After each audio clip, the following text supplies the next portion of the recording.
You and you're just like, yeah, all right, cool, this is awesome, and you just put yourself into it, that all of a sudden you're like, wow, I think I did way too much than I probably should have done.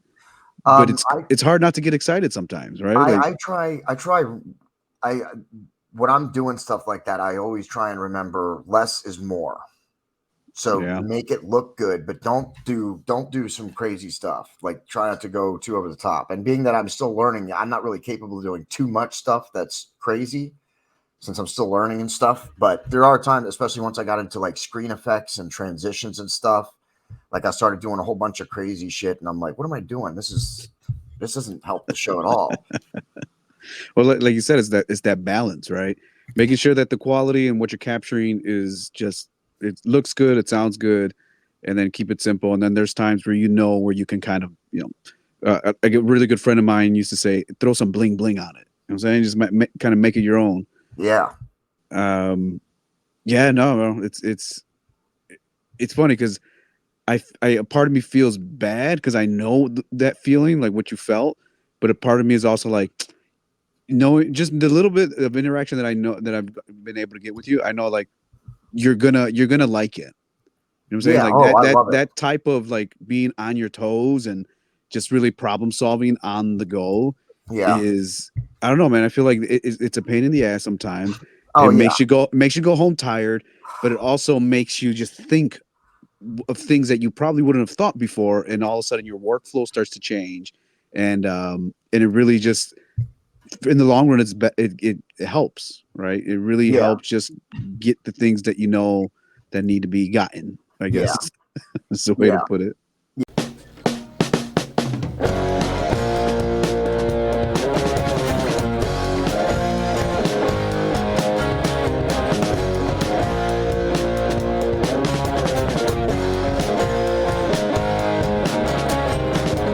Can I get myself right up on out of here? I feel like a disgrace, I'm not really what I appear. I go home to my girl and I make nicey nice. The fact that she don't know that I just put someone on. I don't like being here. I constantly live in fear. Could be gone at any time. When you live a life of crime, you have to face the music and do the time.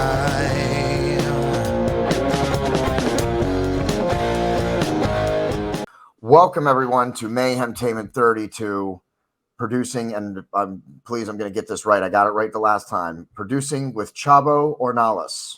You got it. Yes. Way better than all my grade teachers growing up, that's for sure. Good. Good. I'm not always best with pronouncing names, but I do try. So, yep. Check out please share this out. Leave us a comment. We hope to have Chavo on again and do a live episode again, maybe in a couple of weeks, depending on his schedule. Check out our storefront, bonfire.com. Unfortunately, I have my camera really angled up for tonight for some reason, so you can't see my t-shirt, but check out our storefront, bonfire.com/store/JDE Designs. That's with a Z at the end of it. Buy some apparel, support the show, and please share this episode out. Chavo, we met a couple of weeks ago when I was producing an episode for State of Pro Wrestling. Shout out Frederiksen and State of Pro Wrestling. That's right. Go ahead. I was gonna say that's right. State of Pro Wrestling, Homeless the Clown, which we were talking earlier about that, and yep, definitely want to kind of roll back to that because I'm curious to see what that was about. But yeah. Oh, so let's go back to that. So I produced this episode. He asked me. It was my first multi-camera angle, our first multi-camera show, and So the problem was, like I said, when he was stepping back, he was out of frame of the cam. Like the stupid curtain was cutting off, so we only got him for half the frame on the hard cam. So I kind of transitioned, and the lady up front, I made the hard cam, knowing that I could, even though it was going to be more work for me in post-production, I could cut the video and then rotate it when it's her camera angle. I can rotate the frame so that it looks correct, because all of her shots are sideways because she turned it sideways to go landscape, and it never transitioned to landscape. And she also didn't check the private chat that we have in StreamYard. The other guy, the guy who set his phone down and then walked away, at least checked the chat before he set the phone down and walked away. Sorry, Freddie, if I'm getting any of the people you asked to get him into trouble or anything like that. But yeah, he set the phone down and then walked away. So I couldn't even communicate with him. And the woman, I guess, didn't know, the woman up front didn't know about the chat or whatever, didn't know how to check it. So I couldn't tell her, like, because I even wrote in the chat, I'm like, no, it's not turned. It's sideways, go straight. She never ended up doing it. Well, lessons learned, right? For sure. Yeah. That's what I told Freddie too. I'm like, listen, man, I was like, I learned so much. I was like, if you ever want me to do another one of these shows, I was like, I can. And I was like, and we can prepare better next time. I went through, I was like, listen, this is what we need. This is what I need to make the show better for next time. So I'm curious what the show was exactly. Oh, was it like a stand-up? His Home with the Clown act? Yeah. I was curious. Listen, it's the best way that I can describe it for you is an adult clown. It's an adult clown show. All right. That's so. I'm trying to. All kinds of wild things just jump into my head when you. That you should think all of those things. Honestly, very likely all of those things. Oh, we're going to be posting some clips here shortly, and then once I get it all together, he's going to be releasing it.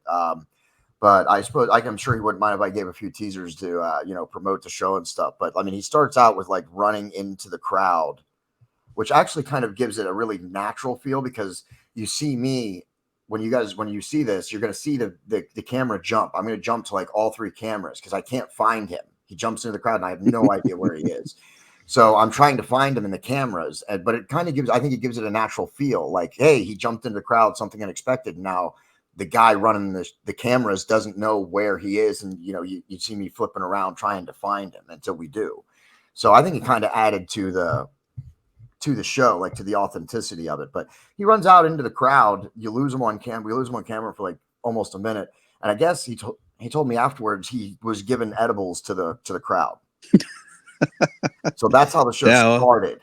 Man, if I was just in that crowd, it was way past my bedtime though. But isn't that awesome though? Like, especially when I feel like that's sorry. Let me. My brain's going really fast at what you just said here. That technique that you're saying, it happened naturally, but the fact that it's a very chaotic opening, right? It's a very just like go, and then so it makes sense from a filmmaking standpoint. Like, okay, cut to the one camera, cut to another one. Where is he? Like, you're giving that to the audience at home just as much as the audience in the place was feeling that. Exactly.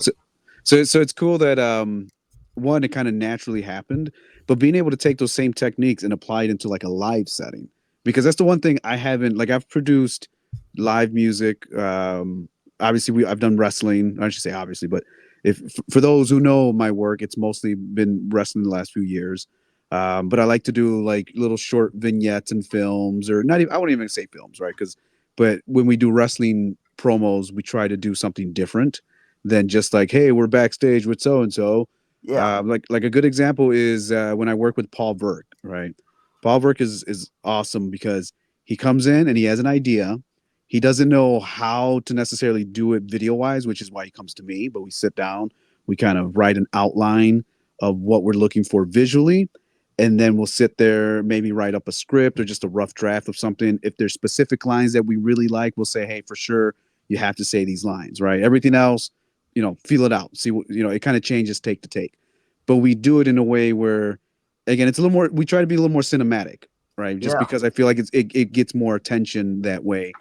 And for me, who grew up loving film, and I wouldn't say I'm a filmmaker, but maybe in 10 years, I don't know, if I put some real effort into it, maybe my stuff can look a little bit more cinematic, or it's more storytelling versus here's a camera, let's capture the moment, make it sound good, make it look good. Like, let's really tell a story visually.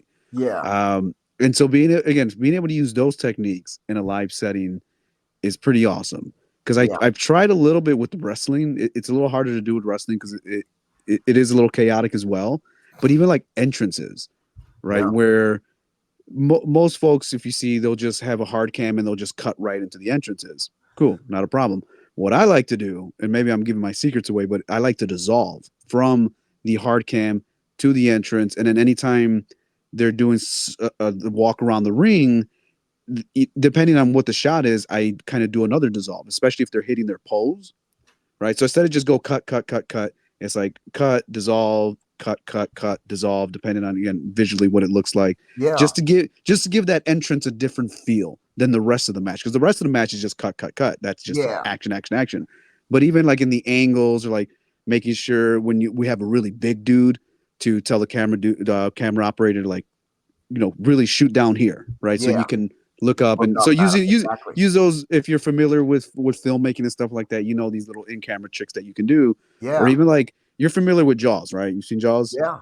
Cool. So you know that scene where I forget what it's called, but when it plays with that depth of field, where it's like whoa, when he's like looking at the shark. Yeah. Yeah. So that's an in-camera trick. Well, you can do it in camera or with a dolly. It's a lot smoother. But essentially, what happens is as you're moving the camera in, you're already zoomed in, right? But then you're zooming out as the dolly's moving forward, or vice versa. If the dolly's moving forward, you're zooming in, Okay. right? And it creates that effect behind you. Yeah. That's interesting. I didn't know that that's how they shot that. Yeah.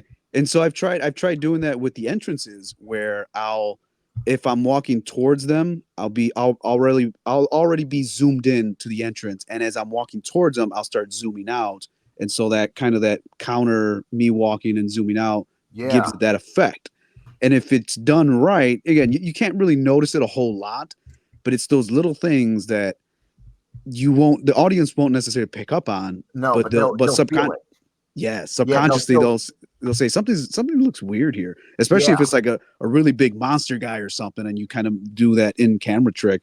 It gives it that little pizzazz, or like I said, that little bling bling, right? Yeah. Exactly. Yeah. Yeah. That's interesting. I definitely didn't know that's how you did that. Good. That is good to know. See, I knew I was going to learn stuff in this episode. Yeah, little in camera tricks, man. I'm a sucker for a good YouTube video or documentary when it comes to just anything filmmaking, sound design, special effects, especially Yeah. practical effects, Yeah, right? Like the I mean, I'm a huge, like, I mean, I'm a huge, I see everything. Like, I've seen so many movies and TV shows. Like, I've seen a lot of stuff. So, and I mean, I did study film in high school a little bit. So I know like what to look like, different shots and why, and I tend to, when I watch something, I'll ask myself, what am I looking for beyond what the surface?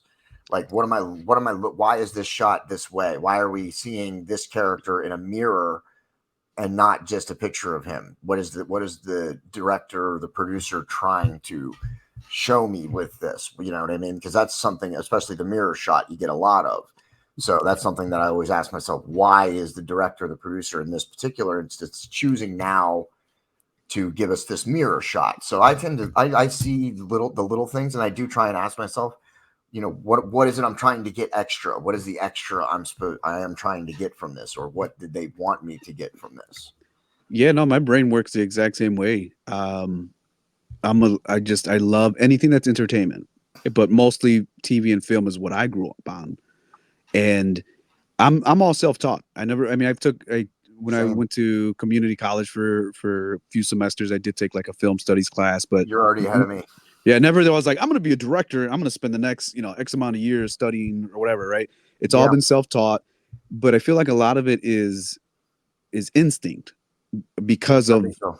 growing up as a kid. Maybe I told this story when we were at the state of pro wrestling, but one of the first times I remember actually writing letters was so in the building apartment I used to live at. There used to be a building next to us, but then they tore it down, so it was just this filled with debris and sand and stuff. And I just remember grabbing a stick and just walking into the debris there, like this piece of dirt patcher, and just spelling out HBO in giant bubble letters. Like those were the first letters I remember That's drawing. great. And Yeah, and I was like maybe 3 years old, 4 maybe at the latest, right? But yeah. that's how much television or TV, for better or for worse, like But I that's think, how much I was consuming. yeah. But see, I mean, you seem, from what I know about you, you seem like a well-adjusted individual. You have a career, you have a future. You know what I mean? You have kids, if you don't mind my saying so on air. So there's nothing wrong with TV and movies as long as the parents make you understand what you're watching is a story. It's not real, that this is not how you act in real life. This is not how things are in real life. No matter how realistic or accurately portrayed they are in TV and movies, it's still not real life. And I think that's an important thing. As long as kids understand that, then I don't think you don't risk your kids going out there and doing a bunch of violence or something just from watching violent shows or playing violent video games. They just have to understand, listen, this is not real. Okay. This is just fantasy. It's make believe. And then there's real life. You just need to make sure there's a hard contrast between the two. Yeah, and like you said, I'd like to think I grew up just fine for the most part. Um, but yeah, I don't know. It's just there's something special about TV and film Yeah. that just captivated me. And kind of going back to what I was saying, like just these little techniques that although I didn't know what these camera tricks were, or even like what's pan versus a tilt versus a dolly shot versus all this other stuff, but like like you said, I picked up on it. Yeah. There's just all these little things where even though there's a long period of time where I could just watch a movie just to enjoy it, but it is hard sometimes to shut that part of my brain off. Kind of like what you were saying, like why was that specific camera angle used, or what is there something more deep? And now, mind you, it varies from film to film, right? Some filmmakers are just like throwing anything and everything in there, but then you have people like Kubrick where you're just like, there's a reason for everything there. Is a continuity error? Probably not. If you know, I've seen some documentaries on the dude and very meticulous. So it's very unlikely that it was a mistake, right? Yeah, 2001: A Space Odyssey. If you watch that movie, you're likely going to need to watch it more than once. There's no way to watch that movie one time and be able to get it. And the good thing about that film is like, okay, from a story perspective, it's a great story, right? Like you said, it's one of those where you have to kind of watch a few times, but even just visually, it's a great movie. Sound design, right, is a great movie. The costumes, the lighting, the cinematography, everything about it gives you just all a bunch of things to just take in on top of a good story, right? Because you can have a fancy looking film, but if you don't have a story that people are attracted to or want to see, then it only goes so far. I say. I mean, mind you, there's a lot of like abstract films and weird, crazy shit out there that doesn't have a story. It might look awesome, visually appealing, but for me personally, my personal taste, most times it has to have some kind of narrative, which is why I never really got too much into like David Lynch, even though his movies are pretty out there, and I've seen quite a few of them, and I appreciate what he definitely does, and I love Twin Peaks. It's one of my, I love that TV show. But when it comes to like narrative, I hate watching his films because it's like there's not that there's nothing there. There's a story there, but if you're looking for like a satisfying ending or your typical they lived happily ever after or whatever, you're not gonna usually find that in a David Lynch movie. Dune was probably the closest that you got to David Lynch giving you a cohesive story, and now mind you, it's Dune though, right? So like, exactly, it's Dune. Yeah, so how happy is it going to be at the end? But yeah, like I'm not looking for these camera shots when I watch, something that's directed by Michael Bay, for example. You know what I mean? Like that's like you said, it definitely depends on the director. And Stanley Kubrick's a great example. And the reason why I love 2001: A Space Odyssey is because of it's all cinematic, it's all visual. There's very, very little dialogue in that movie. That's something that you really don't see today. I Am Legend is the last time I can remember a movie that had so little dialogue in a movie that you actually have to watch it and see things to understand that it's not going to come to you through characters communicating. You know what I mean? You're watching one character or whatever the situation may be. Yeah, and the one thing, especially like with wrestling, a lot of times it's not what you say, it's how you convey that visually to the audience, right? Because there's always, and mind you, I think used, I don't say correctly, but used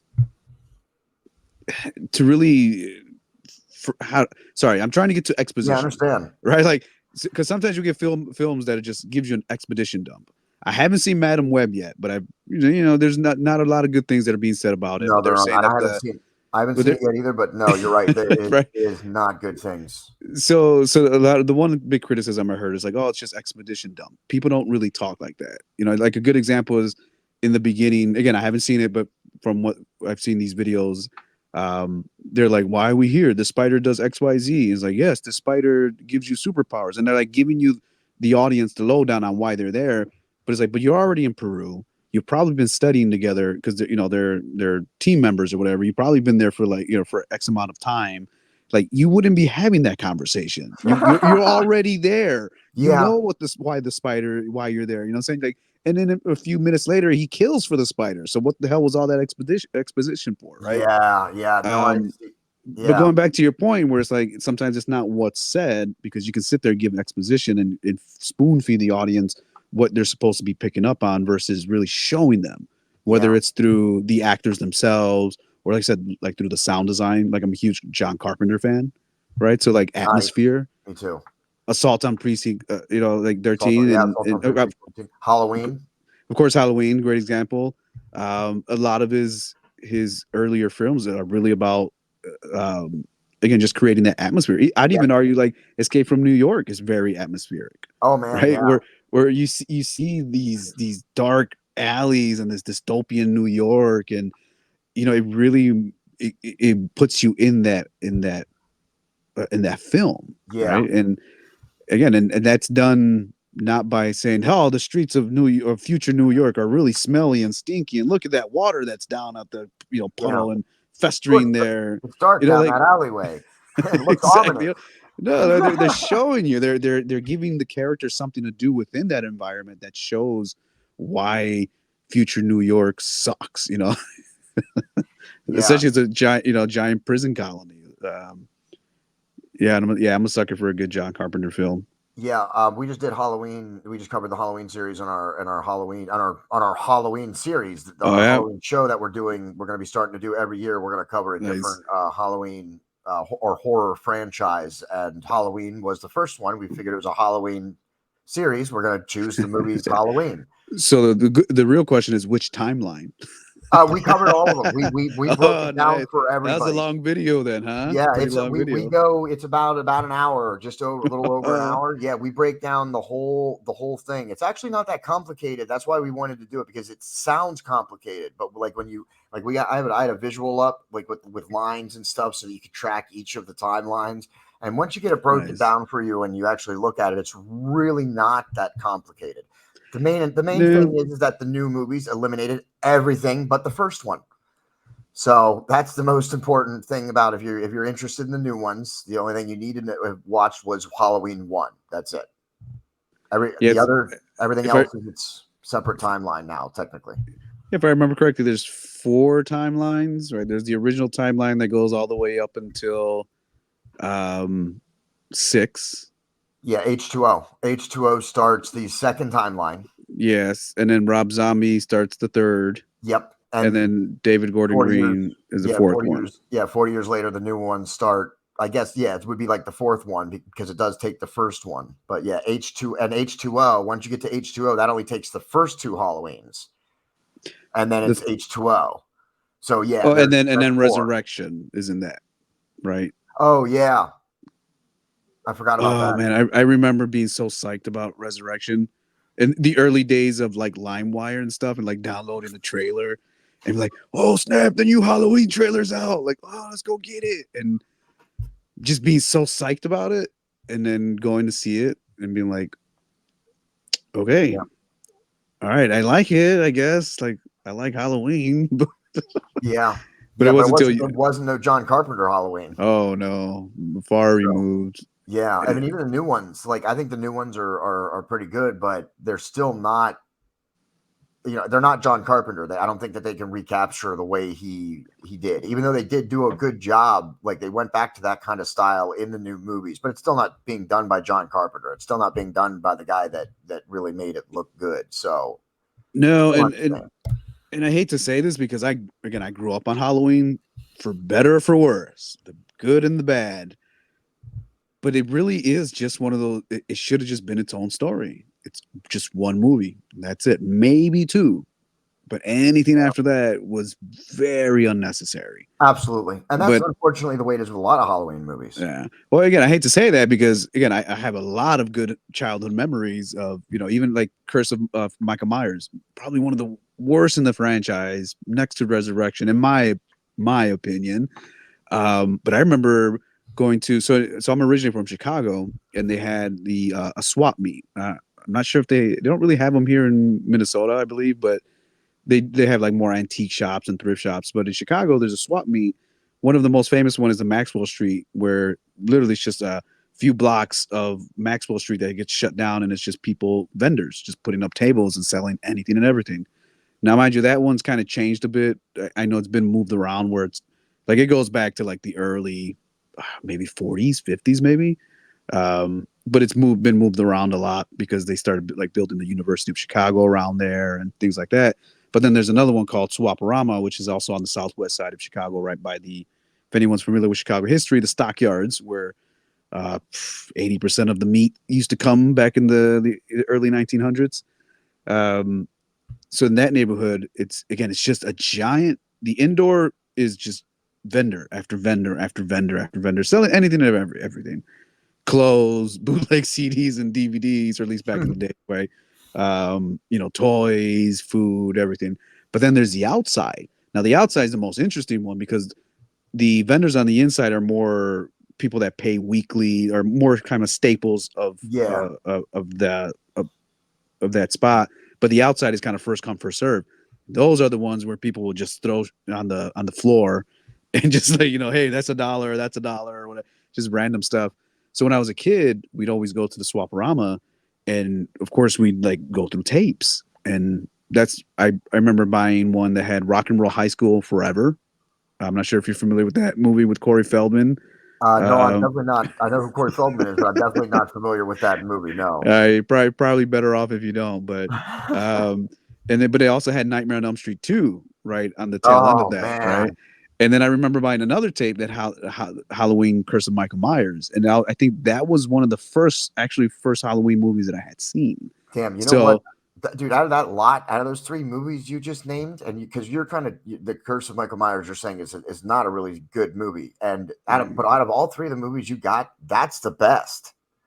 I don't know the first one, so I guess I can't really comment on that one, but I know the second Nightmare on Elm Street. That's terrible. I'll flip flop with you, and the only reason why part 2, Nightmare on Elm Street 2, has a kind of special place in my heart, because you're right, it's not the strongest in the franchise for sure. Oh man, it's awful. The reason why I love it though is again my little stint at community college is when I was taking a psychology class. One of the final assignments was that we had to pick a film, and we had to diagnose a character with some kind of mental disease right, and then write about it and stuff. Write a paper and identify the symptoms and and treatment. So in fact, you chose the perfect movie. So I chose Nightmare on Elm Street 2. So the reason why I chose Nightmare on Elm Street 2 is because it was just around the time where the documentary Never Sleep Again came out, which is just 8 hours of just magnificent behind the scenes awesomeness of Nightmare on Elm Street, which if you can't tell already in the sound of my voice is probably one of my favorite horror franchises. I was a Freddy guy. When that comes up in our Halloween franchise, I'll let you know so you can join us on that one. Oh, I've got plenty to say.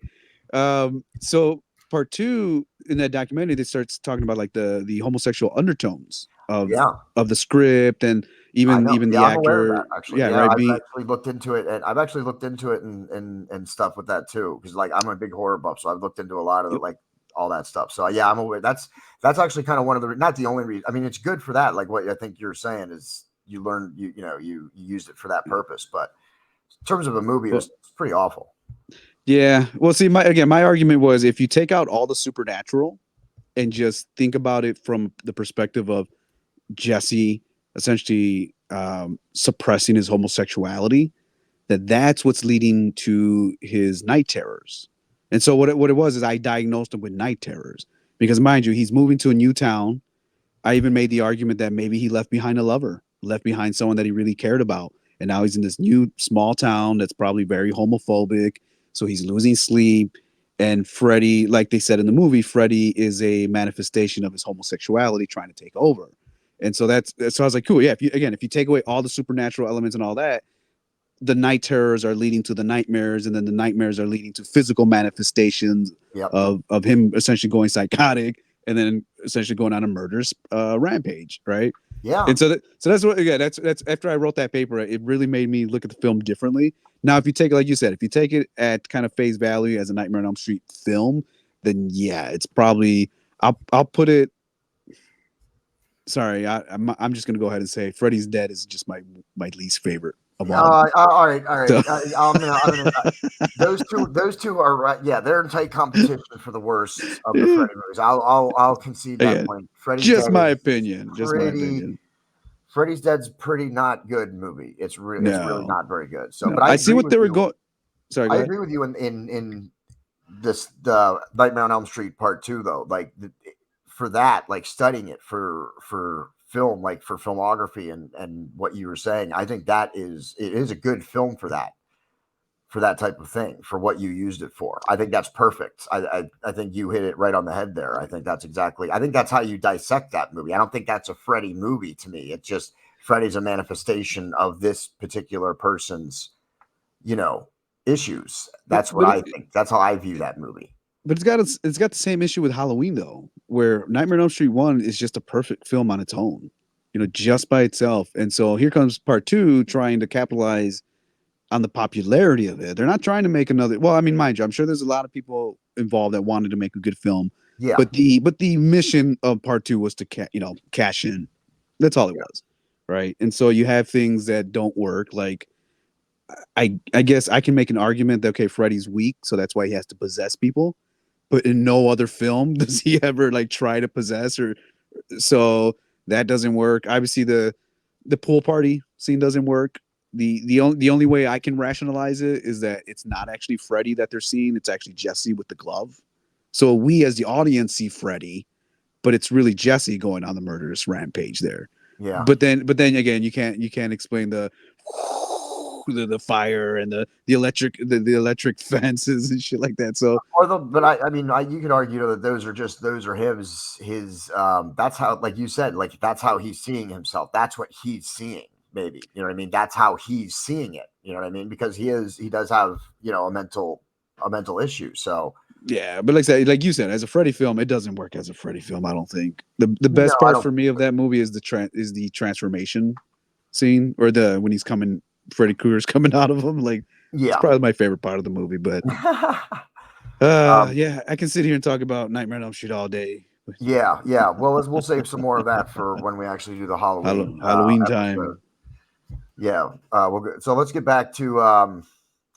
Yeah, we went way off there. We went on to all different kinds of movies and stuff, but well, that's what we're here for, though, right? Production, filmmaking. It wasn't just to be about wrestling. It was definitely to be about like video production and shots and all of that stuff. Exactly. So yeah, but it's cool to see that you're doing multicam, because again, that's I'm still trying to master that. Like even now, the workflow that I have has changed so much since what I initially did with wrestling. Because most times I'm just capturing, right? I have one hard cam and one ring cam. Take that footage home and then edit it. But now I'm trying to cut live. So that's what makes things a little more interesting. See, that's right. With StreamYard, I use StreamYard, you know what I mean? Because I'm, I can't. And also Freddie's in, where is he? Michigan or North Dakota or some crazy shit out there in the Midwest somewhere where it's cold. Yep. Cold and dark. So I can't like go with him to his show. So, and right now StreamYard's the easiest thing for remote kind of. Oh, wait. So were you getting multiple feeds from people on StreamYards and cutting it like that? Oh, yeah. That's interesting. I didn't think about that. Live to shoot. Like I only have the footage of whatever camera I'm looking at. I don't have the other I can't cut nothing else together from any other angle. I have the live to shoot. It was basically like a live to shoot kind of a thing where I had to do it on the fly so that I could capture everything I needed to capture. That I must say that's very bold. Yeah, I was gonna say ballsy, but I'll be ballsy too. Because yeah. I'm like, Dan, it's a pretty damn cool idea though, actually, to be able to cut remotely like that. Yeah. That's, I mean, again, not trying to talk down on folks that were using the phones, because now, mind you, it was probably Freddie's friends or somebody like, hey, hold this phone for me. Probably didn't tell him anything else. They're just like, hold this phone, jump on StreamYard, right? So no fault through them, but I can only imagine if you get people that are a little bit more in the know, I guess, smarten them up to what. And mind you, that was the first time you did. I'm sure you Yeah. didn't never seen the show, didn't know what was going to happen, right? Yeah, So that, yeah, that absolutely. adds Yeah, another that's what I mean. layer of And one thing I told him, I said, "Listen, I've learned a lot." I was like, "These are the instructions. Like, we need." I was like, "We need to have time before the show to make sure that everything, the cameras can see everything." I was like, the people need to know that there's a chat in StreamYard." I was like, "They don't have to respond. They don't have to like bring their phone in close and type." I was like, "Just tell them that I'm going to relay instructions to them via that chat. They can hit the button right on their phone, not change anything, look at what I need from them, and then adjust accordingly." So, like I said, I learned a lot from that. And like you said, we're doing it through StreamYard, where I only have, I mean, if I bought all three cameras up, like if I went to all three cameras, then I would have all three in small windows, and then I'm sure I could do some editing to like make them full screen and big screen again.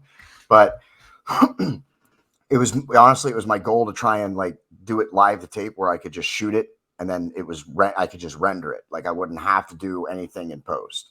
Unfortunately, that plan went right out the window, even before the show started. I So love those type of events where you plan, and you've got a contingency plan A, B, C, and D, and then all of a sudden none of it's gonna work, and you're like, what do I do now? And you're just like either roll with the even punches or crawl and yeah, ball and cry. yeah. Even with Freddie, because we didn't have much time before the show. I mean, he got all the people in and with the cameras and stuff, maybe 15 or 20 minutes before he was actually on stage. So, and I didn't know anything. I didn't know his act or his show or what he was going to do. So I tried to get with him a couple times. I'm like, "Dude, let's discuss this." And he's like, "Yeah, we'll get the, and then it was Pre-production meeting, baby. yeah. And then it was showtime. And I'm like, and it was really funny though, because I'm watching it, I'm checking the camera angles, I'm listening, because I don't know if he's got sound. Like, I don't know if am I going to get like the hard sound, like the house sound from the microphone, which he also gave me. So I need to now disable the audio tracks that I have enabled, and then try and overlay the audio track to sync up with the video, which is going to be fun. But so I don't know, but if I don't know at the time that I'm getting that audio track, so I'm testing the microphones on people's phones to see which camera has the best sound. And I ended up using two cameras for somehow I ended up with not an echo. There wasn't an echo when I used two different cameras. So I used two cameras because both of their sounds together made it loud enough that it didn't sound like it was bad or anything. At least Nice. good enough, because I'm working this last minute. So I'm like, all right, it's good enough. I don't know if I'm getting sound, so this is what we have, And then I'm sitting there and I'm watching him do his pre-stage setup, and I'm sitting there and I'm watching. I'm like, okay, we're ready to go. I'm looking. I'm like, I got my cameras, everything. Everything's ready to go. Everything's labeled right. We're ready. And then I'm looking, and I actually tilt my seat back, because I'm like, all right, I got a couple of minutes till he's about to go. It's like 10 minutes, like 8 or 9 minutes. And I'm like, I tilt my seat back. I'm like, okay, I'm ready. We're not recording. And I sit up real quick and I go, because I'm like, oh, we're not recording. So I'm like, oh man, don't start. I'm only laughing because it's happened to me plenty of Yeah, times. yeah. We're like, You all got right, the everything show's ready, like, going. You're ready to go. You're like, oh yeah, shit. yeah. I'm sitting. I'm like, yeah. All right, this is gonna be. I'm gonna shoot the hell out of this. I've never done anything like this, but I'm ready. We're not recording, so yeah, it was a jump up moment, and I still got like half of his time, like doing its stage setup and stuff like that. So it wasn't a total loss, but I don't even know at the time that if he wanted any of that. Sorry, I'm crying now because I'm laughing. But well, you just got another idea for a shirt. You throw on your merch. We're not recording. It's just right up in the dude, front. that's oh my goodness, that is such a great idea. Oh my goodness, yes. With a giant. If there's only a way to have a blinking red light on there, that'd be cool. Yeah. I'll get my graphic artist on it though. We'll get a nice little camera image or something made to put with it or something like that though. My favorite is when I forget to pop an SD card. So before I was cutting live, I'd be like, all right, everybody start to record. And some dude's like, oh, this thing's telling me it's not recording. I was like, what? And I was like, oh, forgot the SD card. Uh-oh. Yeah. Oh man. Yeah, it's happened quite a few times where like as soon as the bell rings, bing bing, and like everyone's ready to go. And I'm just like, oh no, I still have one camera that needs to get out, fell out of white balance or something, or man, like I don't know, man. I'm not gonna lie. I'll be completely honest with you. I did a show with MAW, and it was the first time I was cutting live, and it felt good. It was a great fucking show. Sorry, I don't know if I can swear on here, but Yeah, you got it. it was a great show. But what I didn't realize was, okay, so at that time, I have a mixer that doesn't have the capability of either recording or streaming, right? So I have to run that video mixer into the A10 Mini, which you can hook up to a computer. So it's going down a couple of different steps. Yeah. To actually get recorded, right? Now, mind you, I am recording on SD cards, but I'm trying to cut live so I don't have to go home and do 16 hours of work, right, in post-production. Oh my goodness. So I go and I record everything. Everything seems to be going well. I'm looking at the audio meters. Everything's fine. But I'm monitoring the program mix directly from the mixer, from the original video mixer, not from the final recording. So tell me why I go home. And actually, I know why now. And I had just figured it out now. But when I go home, the audio on the main program record, for some reason, all you hear is commentary. You don't hear any music. You don't hear none of the crowd. You don't hear nothing but just commentary. And I was like, what the hell? And at some point, my ring cam, for some reason, didn't want to record after match 4. And so we still had, I think we had 9 matches that day. So we had another three matches, or no, 5 matches. 5 matches, yeah. Yeah. So because at first I was like, okay, cool. Not a big deal, because I can just take the audio from the ISO recordings, right? And then drop those in over the commentary, and cool. Now I have my ambience, my sound, right? Because when I do my mix for wrestling, I try to mix it, because my background is in audio engineering. So I really want to make a very good, immersive, creative mix that makes people feel like they're in the gym or in the VFW or wherever we're at, right? So I was like, cool, not too bad. But then I was like, but wait a minute, I don't have enough tracks for the second half of the show to kind of sound similar. And so there's all this few things that went wrong. And I'll be completely honest with you, JD, that night. And now, mind you, I came home after probably 14-hour day, dropped all the tracks, listened to it, realized that it wasn't going to come out the way I wanted to. And on top of that, all the work that I did, now I have to do more work because of some whatever fuckery. Yeah. And I just sat there and cried for like 3 minutes straight. Just cried, because I was like, damn, all that damn work, and it didn't even get me the desired product that I wanted. Yeah. Right? For me, not mind you, like I have a lot of, when I produce things, I'll definitely, I think of the audience and think of like, okay, not necessarily like, are they going to like it or are they not going to like it? But more along the line is like, is it good enough to enjoy?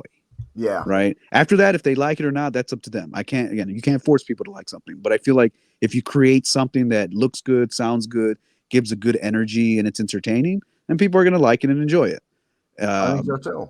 Right.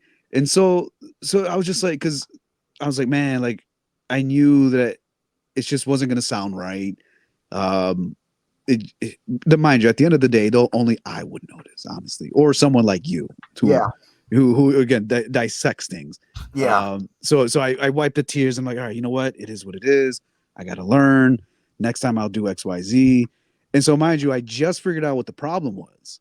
So at first I thought it was OBS. Something in OBS was not right. And I'm thinking like, okay, maybe it's because my frame rates are different, because at the time the ATEM was outputting at 59.94. I forget what the exact number is. And then OBS was set to 60 frames per second. And I'm thinking like, okay, maybe that's what it is. And so I'm experimenting and still couldn't get it right. But the setup that I have now, I'm able to monitor. Oh, so I I bypassed the computer and just bought a Blackmagic HyperDeck Studio. So it's just record straight onto an SD card. So instead of going video switcher into another video switcher into a computer, now I'm just going straight from video switcher into the recorder. Cool. Now I can monitor the sound from there. Everything sounds great. But I do still hook it up to my laptop as a backup recording, right? I send it through as a USB, picks it up as a USB webcam. but still the sound still doesn't sound right. And I was just like, well, Yeah. it doesn't matter. It's just a backup recording in case I need it. And luckily, knock on wood, I haven't had any issues. But tell me why it just dawned on me because the way it sounded was I started playing music and the music wasn't coming in right. And it was just all I hear every so often was like the voice. And then I was speaking to the microphone and it still sounds like crap. And I was like, it sounds like it has some kind of noise suppression on there, right? Like when you do Google or Zoom, it does like the background noise suppression and stuff like that, but it can Yeah. mess with the sound, especially if you're feeding it an external feed from from a mixing board. Yeah. And it's just like, that's what it sounds like. But I went through the settings, I went through the different frame rates, I went through everything. Tell me why it was just my damn laptop audio settings that had that damn suppression thing checked off. And Oh my sure God. enough, I checked it off and everything was like boom. It's like going from sticking your fingers in your ears and then finally like you're like, oh wow, everything sounds so much better. I really just wanted to kick myself in the face. I'm like, Yeah. damn it. Let me ask you about something. You just brought up a good point. Where do you stand on like AI? I mean, personally, I'm not a fan of any kind of AI really. But Well, I don't like AI. I'm not a fan of AI art. I don't think AI. I think putting an AI in charge of like your music video or your video project, I think is absolutely insane. So what's your position on it? Because you actually do that stuff. What happened? Are you in favor of AI replacing you? Well, I mean, honestly, I don't know. I don't know how to feel. One, because I haven't really utilized it in too many outside of Chat GPT and then Adobe Podcast, which is Yeah. an AI like audio enhancer. Yeah. But other than that, I haven't really used it. I know like Photoshop has some AI where it can do like generative backgrounds or background fills or something. I know there's a couple different programs that can actually help you edit through AI. Um, I don't know if text editing is necessarily AI, I saw something the other day right? that it's AI Is it turn your posts into it does a whole thing. It'll make an image for you okay? and take your words and make it into like a whatever. Like it's That makes sense. pretty I guess crazy. I was thinking more because in Adobe you're able to transcribe Oh, okay. let's say it's a podcast, but then you can go actually if you delete a certain phrase or word, it'll actually delete it from your timeline. So, but again, I don't. That's not necessarily. I don't think it's AI, but That's um, interesting. That would be interesting. I see. but it's funny though that you brought that up because that's definitely AI. Because the one thing I do, so like even like like you said, AI generative art. It's it really depends, right? Because there's gonna be some times where the code, I guess if you want to call it, or the prompts, I think that's what they call it, the prompts can be very elegant for all we know, right? You really put in some hardcore thinking about what you're telling the computer to generate for you, Yeah, I never right? thought of it that way. But Actually, if you're just typing in blah blah blah blah blah and not really putting work into it, and it creates this awesome image, you're like, cool. Now I'm gonna go make 50 prints of it and go sell it. For me, that's like me personally, I don't think that's cool. But it's kind of the equivalent of here's a shitty guitarist that for some reason is just super entertaining, but his music sucks, his voice sucks, he's got no stage presence, but there's something entertaining that he goes viral for, and people love it, and it becomes freaking a sensation, right? So I feel like you can kind of make the same argument with this AI art because I did go see. I'm not going to say where, but there was a small little museum I went to, and there was this section of AI generated art, and it looked pretty cool. It looked pretty dope, right? But it did specifically say it's AI generated. But I believe the prints were, I don't know, it couldn't be any more than poster size, which is what 24 or 36 or I forget the dimensions, right? But it's smaller than that, and they were asking like $1,500, $2,000, and I'm like, ooh. Again, it goes back to okay, show me your prompt first. Show me how you generated this art, and yeah, then maybe I can say, okay, maybe I want it. Which I'll right now I'm in no position to ever pay that much for art. But yeah. even still, like what make I don't know what makes it worth that much money? Is it the prompt? That's all it is because it's the prompt. Yeah, it You has put to be. that into a computer, and now mind you, not all the software is free. right? So in the same way that we as video creators have to take into consideration our subscription to Adobe or DaVinci or whatever we're using, you know, Cyberlink. factoring that into your pricing, right? Because you have to pay for that software. So if you just spent $2,000 on AI software, then sure, you want to find a way to make that money back. Yeah. But again, it goes down to the prompts. What exactly are you inputting that data into? Or even worse, like the big thing that I think that's very controversial is people inputting other people's artwork. And now it's not just text prompts, but they're saying, hey, here's 1,000,001 pictures of Van Gogh and Da Vinci and whoever, and your local artist from down the street and so. And then, so you're using everybody else's information to generate, quote unquote, original art. But is it original? But then that goes back again to like even just physical when there's a difference between copying and being influenced, right? Yeah. So I think for me personally, where I stand on AI is it's here to stay. Oh, we just lost your sound. I don't know what happened. Chavo, can you hear me? Hello, can you hear me? We lost your sound. I don't know what happened, but we lost your sound. No, we lost your sound. Can you hear me? Oh, there. Yeah, sorry about that. I think I was getting a phone call. Can you hear me now? Oh, yes, I can hear you now. Sorry, I just cool. wanted to make sure there for a minute because I was like, okay, I don't think you can hear me now. Sorry.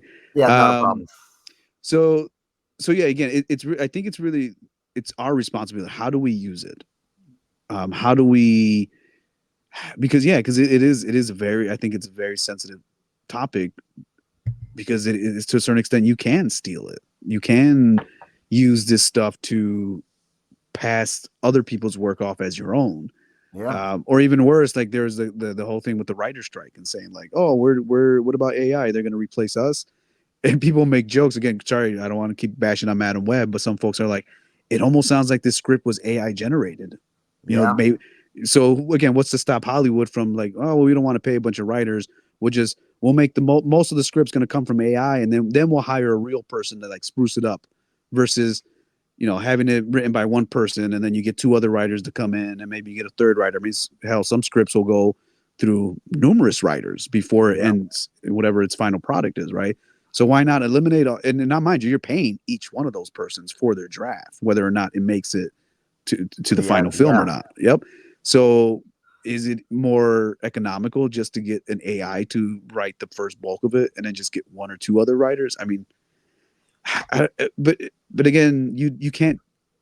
A computer will never replace what's up here, but also what's in here. It's a combination of both. I agree with you.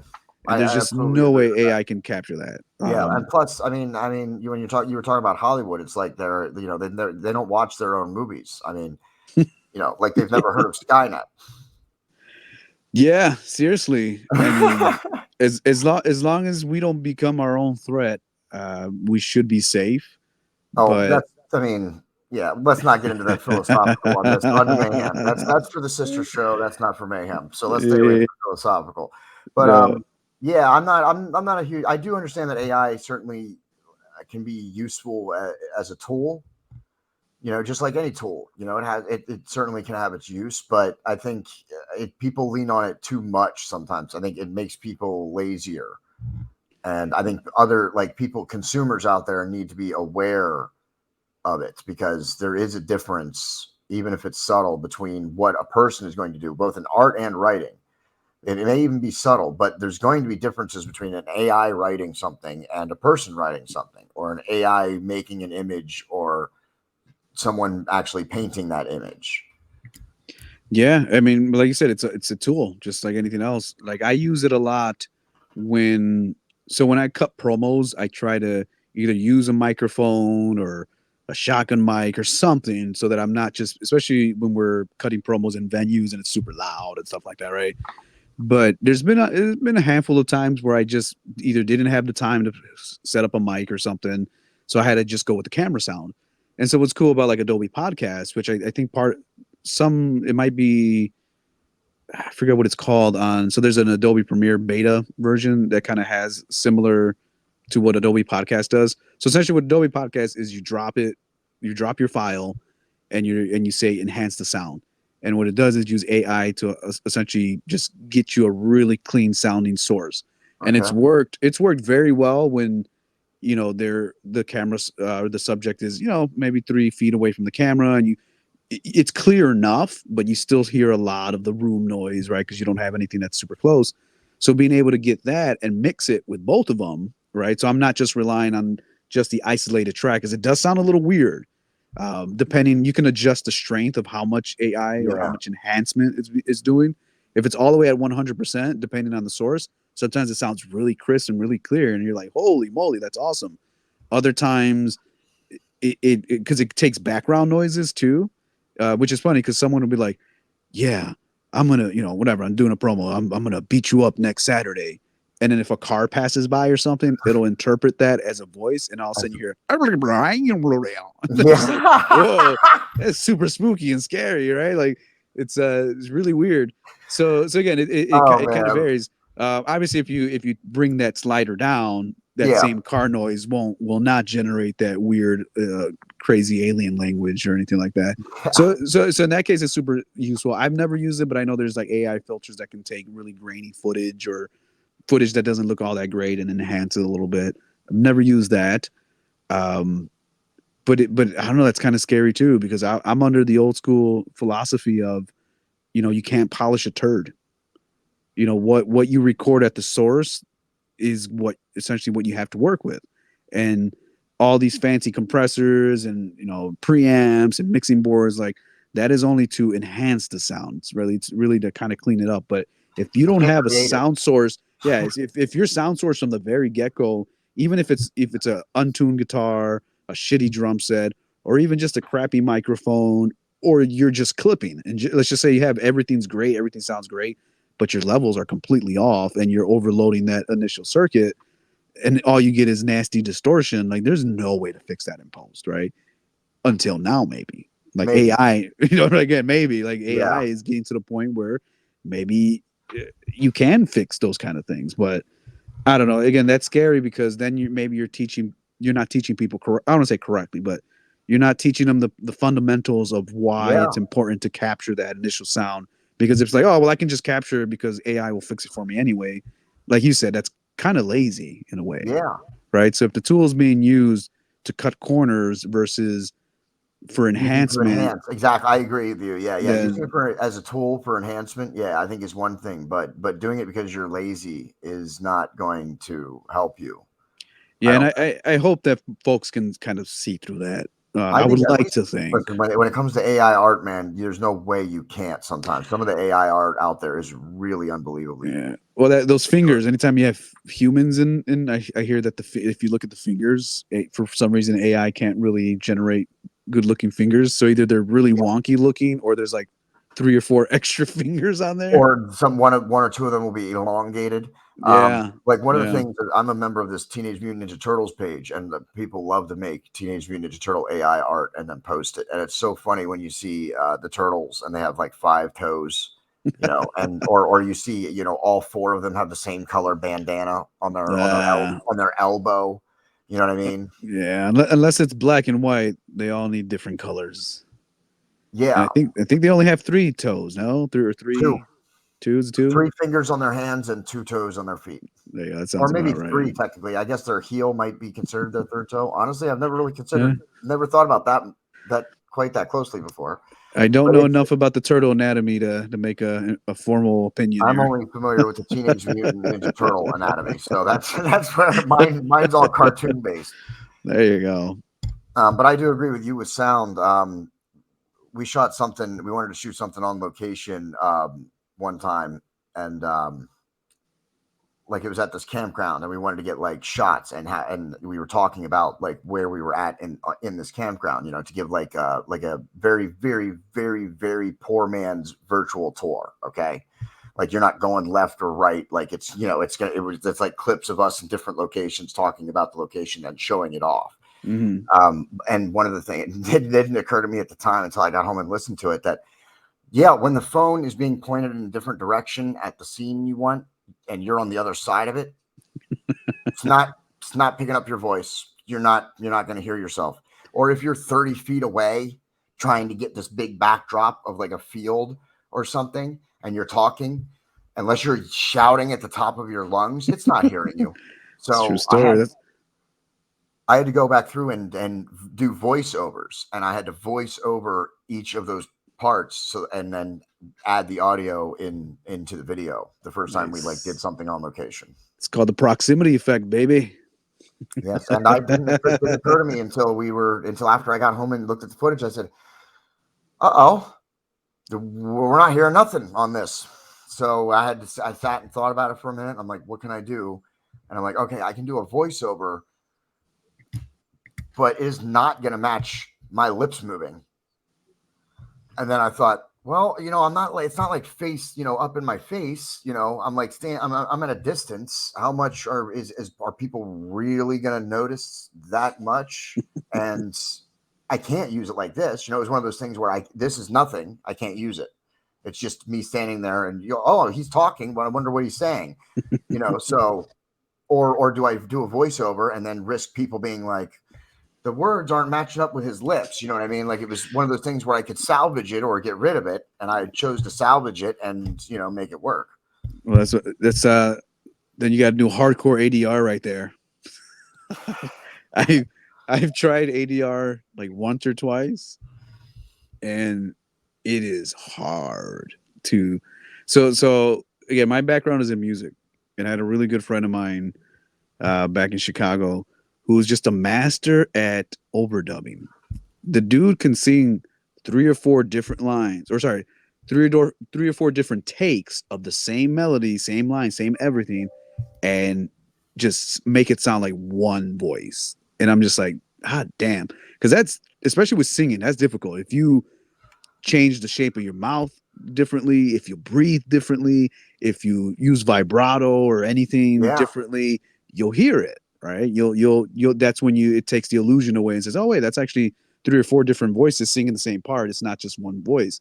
But when done right, it just sounds like a wall of sound. And it just, so I was always been just fascinated by that. And then when I really started looking into like film and, learning about ADR, where I was like, holy damn, they go and redub not all the time, but a lot of times they'll redub all the lines or from a certain scene. And that always fascinated me. And so I remember, this must have been like 10 years ago, I did a couple of different videos where I recorded myself indoors with a script, and then I recorded myself outdoors with a script, but I swapped the audio. So I did a voiceover outside, essentially reading the same script, and replaced it with the video from the indoors, right? So as you're watching this indoor video, you hear like the planes passing by and the trees and all the stuff. But then the vice versa is the outside. I went into my closet, recorded the same script, dropped it over the video of me being outside. And it's super weird because it's super dry. You don't hear any of the background noise. But I think I did a very good job at mimicking and, really syncing it up pretty well. But like you said, it's super difficult. Like even if you change just in the way the sound it's itself, the way you're moving your mouth too. Like with Paul Verk, I did a promo with him and I was like, hey, we're gonna do this cinematic wise, right? Let's get you doing a voiceover, but at a certain point, we're gonna have the camera pan up and then you cut your promo. But what we're gonna do is we're gonna overdub it, right? Because I want it to sound exactly the way it sounds when you're doing a voiceover, versus doing a very close up voiceover and then cutting to the sound of him doing the promo in the room. Like you'd be able to tell the difference, or at least I would. Yeah. So I was like, all right, this is my chance of like, hey, let's practice some ADR. And it took us a little bit, but again, Paul's very meticulous. He's very detailed, and he picked up very well. And if you really look at it, you can kind of tell that it's an overdub, but only to the really detailed person that's like, oh wait, that looks a little weird. But overall, I think it came out really cool. And again, it just gives that last scene, the last 10 seconds of whatever he's talking about, that much oomph because it's really close up, right? It's really in your ear, and you can't help but listen to what he's saying. Yeah. Well, I think I could sit here and talk to you for another couple of hours. I just want to be clear about that. As far as I'm concerned, we just scratched the surface. But I know you are on some time constraints, and I don't want to hold you over too much because we are at our limit. So I'm going to move us into the closing, but I think we got plenty of stuff for next time. I'd love to have you on again and talk this stuff. Like I said, I could talk shop with you all day long. For sure. Same here. Like I said, I don't have a lot of folks around my area that kind of talk shop like this. So anytime we can get together, man, I'd be more than happy to. And like I said, I appreciate you coming out, or sorry, having me out. Yeah. And being able to shoot the shit for a bit. Yeah, absolutely. And yeah, I'd love to have you on anytime. And even if you ever just want to, just chat, whatever, just talk shop without the camera rolling, I'd be down to talk about shop anytime as well. Sounds good. And anytime I don't know if you ever travel to Minneapolis, but if you're ever in the area, man, definitely look me up. I don't know if you know this, because some people don't, or they just act polite and they don't want to point it out, but I am in a wheelchair. So travel is not always, especially out of state travel, is not always the easiest thing to do. So it's well, then it looks like I might have to come to you then. Yeah, come to Pennsylvania, or at least somewhere on the East Coast. Pennsylvania, all right. Yeah, Pennsylvania, or somewhere on the East Coast. I'm not too far from like New York, New Jersey, Virginia, like any of these places. How far are you from Washington, D.C.? Oh, it's pretty close. I mean, it's pretty close. Like it would take me half a day, 6 hours, 5 hours, not even 4. Okay, yeah, because I sometimes travel to D.C. for work. Oh, nice. So if I'm ever out there for an extended period of time, I'll let you know, so that if you're going to drive 6 hours, we got to make it worth it. And yeah, definitely. Cool. I would love to do that. Or if you ever come out, if you're ever in Philly or Pittsburgh for a wrestling event or something like that, if you ever start going beyond where you're just your area, if you ever start getting to the national scene or anything, Philadelphia, Pittsburgh, Harrisburg's right across the river.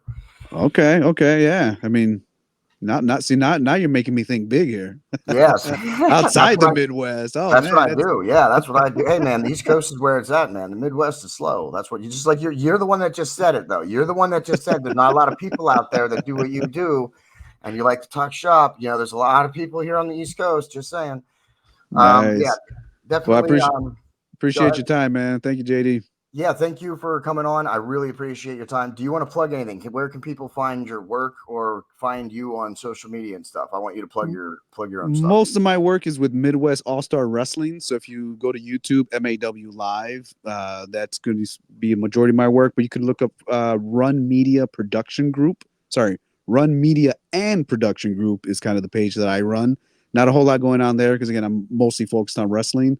But yeah, look up that work, and just anyone that's in the Minneapolis area, come out to these shows. They're fun, and you're gonna have a good time. So, yeah, excellent. Appreciate you, man. Thank you again. Yeah, absolutely, and make sure if you stop by any of Chavo's shows or any of his social media, make sure you tell him Mayhem Media sent you and that you enjoyed his appearance on the show, and you want to see him. You want to see him again, because we will definitely do that.